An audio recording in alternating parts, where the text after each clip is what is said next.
Hello student, आज हम एक जर्नल का और एंट्री करेंगे।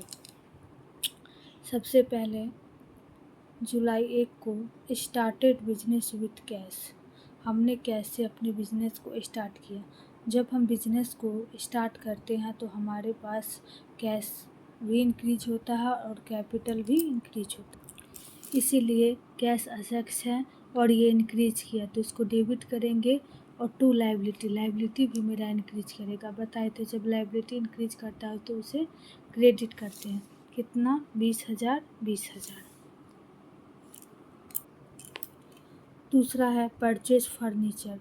जब हम कोई भी चीज़ परचेज करते हैं यानी खरीदते हैं तो हमारे पास सामान आता है और पैसा जाता है। इसीलिए फर्नीचर आया, फर्नीचर असेट्स है तो उसे डेबिट करेंगे टू कैश अकाउंट। कैश भी असेट्स है लेकिन वो डिक्रीज कर गया इसीलिए उसे क्रेडिट करेंगे। कितना? 1,000 1,000।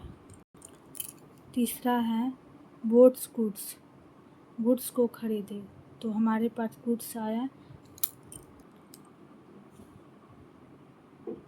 इसीलिए goods account debit to cash account, क्योंकि कैश गया इसीलिए इसको क्रेडिट।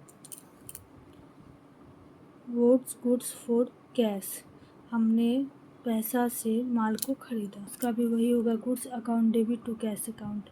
गुड्स आया तो गुड्स को डेबिट करेंगे, जो आता है उसे डेबिट करते हैं, जो जाता है बिजनेस उसे हम क्रेडिट करते हैं। कैश गया तो उसे क्रेडिट करते हैं।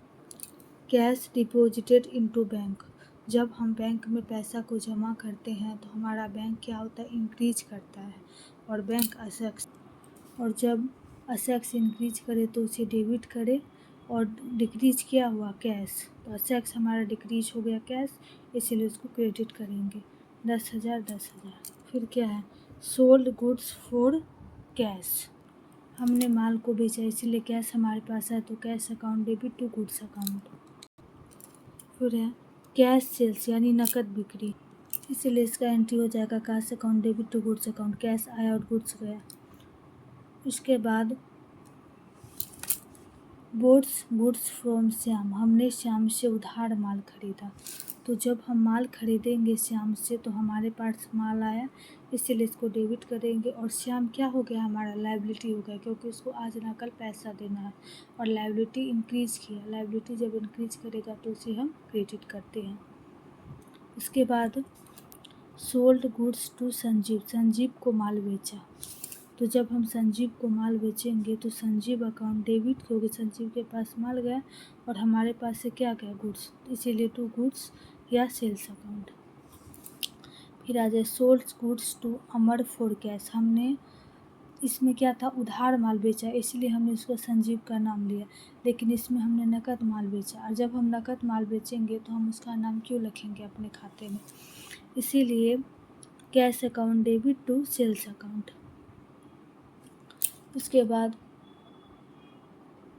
पेड रेंट, जब हम रेंट पे करते हैं तो rent account debit to cash account, क्योंकि कैश हमारा जाता है इसीलिए हम ये तो एक्सपेंसेस हो गया रेंट, ये इंक्रीज किया तो इसको डेबिट करेंगे।